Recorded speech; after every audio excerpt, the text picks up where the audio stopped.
دشمن ہمیشہ غیر نہیں ہوتا، بھائی بھی بھائی کا گلا کاٹتا ہے۔ اعوذ باللہ من الشیطان الرجیم واتل علیہم نبأ ابنی آدم بالحق اذ قربا قربانا فتقبل من احدہما ولم يتقبل من الآخر قال لأقتلنك قال انما يتقبل اللہ من المتقین۔ ترجمہ: اور اے پیغمبر ان کے سامنے آدم کے دو بیٹوں کا واقعہ ٹھیک ٹھیک پڑھ کر سناؤ، جب دونوں نے ایک کی قربانی پیش کی تھی اور ان میں سے ایک کی قربانی قبول ہو گئی اور دوسرے کی قبول نہ ہوئی۔ اس پر غصے میں دوسرے نے پہلے سے کہا کہ میں تجھے قتل کر ڈالوں گا۔ پہلے نے کہا کہ اللہ تعالیٰ تو ان لوگوں سے قربانی قبول کرتا ہے جو متقی ہوں۔ حضرت آدم علیہ السلام کے دو بیٹے حابیل اور قابیل میں باہم رسہ کشی۔ اس آیت اور اس سے آگے کی 4 آیتوں میں حضرت آدم علیہ السلام کے دو صلبی بیٹوں قابیل اور حابیل کا قصہ بیان کیا ہے کہ کس طرح قابیل نے حسد اور جلن کی وجہ سے اپنے بھائی حابیل کو قتل کر دیا تھا۔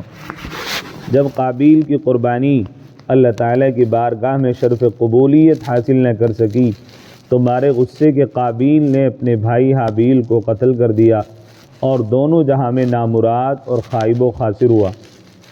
حابیل اور قابیل میں باہم رسہ کشی اور دشمنی کا سبب حابیل اور قابیل دونوں نے بھیٹ دی۔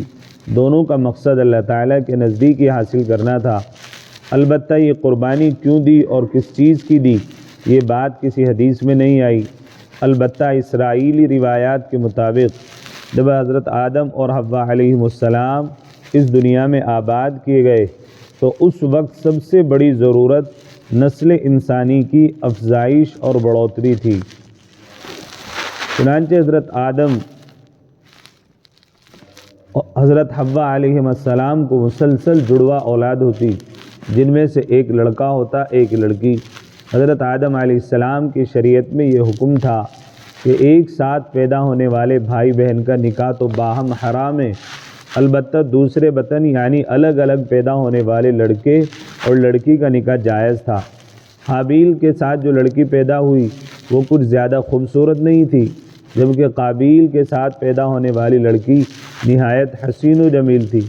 قانون آدم کے مطابق قابیل کا نکاح حابیل کی بہن سے ہونا تھا، لیکن لڑکی کی خوبصورتی دیکھ کر قابیل کی نیت بدل گئی اور کہنے لگا میں تو اپنی ہی بہن جس کا نام اقلیمہ تھا سے نکاح کروں گا۔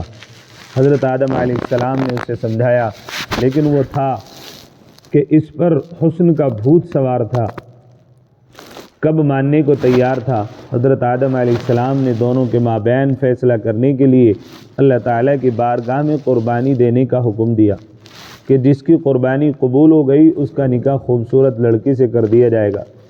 حابیل کے پاس مویشی تھے، اس نے مینڈا پیش کیا۔ قابیل کے پاس کھیتی تھی، اس نے پیداوار کا ناقص حصہ پیش کیا۔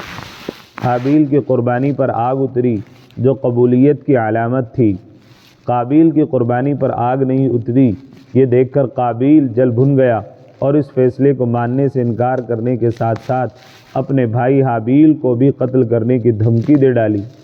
آگے کی تفصیل خود قرآن نے بیان کی۔ حابیل اور قابیل کا واقعہ قرآن کی روشنی میں اوپر کی تفصیل اسرائیلی روایات سے لی گئی ہے۔ اسرائیلیات جب تک قرآن و حدیث کے خلاف نہ ہو تو بیان کیا جا سکتا ہے۔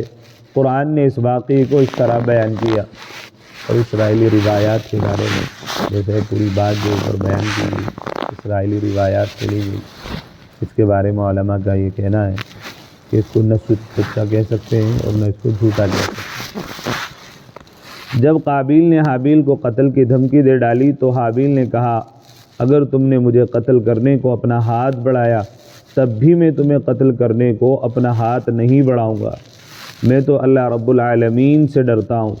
حابیل نے کہا میں تو یہ چاہتا ہوں کہ انجام کار اے بھائی تم اپنے اور میرے دونوں کے گناہ میں پکڑے جاؤ، اس طور پر کہ قیامت کے دن ظالم کی نیکیاں مظلوم کے حصے میں ڈال دی جائیں، یہاں تک کہ نیکیاں ختم ہو جائیں تو پھر مظلوم کے گناہ ظالم کے حصے میں ڈال دیے جائیں اور دوزخیوں میں شامل ہو جائے، اور یہی ظالموں کی سزا ہے۔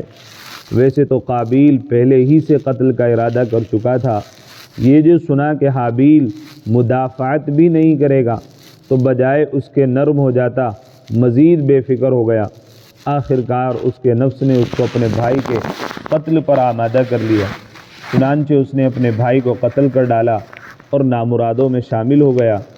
جب قتل سے فارغ ہوا تو اب حیران ہے کہ لاش کو کیا کروں جس سے یہ راز پوشیدہ رہے۔ پھر اللہ تعالیٰ نے ایک کوا بھیجا جو زمین کھودنے لگا تاکہ اسے دکھائے کہ وہ اپنے بھائی کی لاش کیسے چھپائے۔ قابیل یہ واقعہ دیکھ کر اپنے جی میں بڑا ذلیل ہوا کہ مجھ کو کوے کے برابر بھی فہم نہیں، اور انتہائی حسرت سے کہنے لگا، ہائے افسوس، کیا میں اس کوے جیسا بھی نہ ہو سکا کہ اپنے بھائی کی لاش چھپا دیتا۔ اس طرح بعد میں وہ بڑا شرمندہ ہوا۔ حملے کے وقت اپنا دفاع ڈیفینس کرنا واجب ہے۔ کسی پر حملہ کیا جائے تو بقدر طاقت اپنا دفاع کرنا واجب ہے۔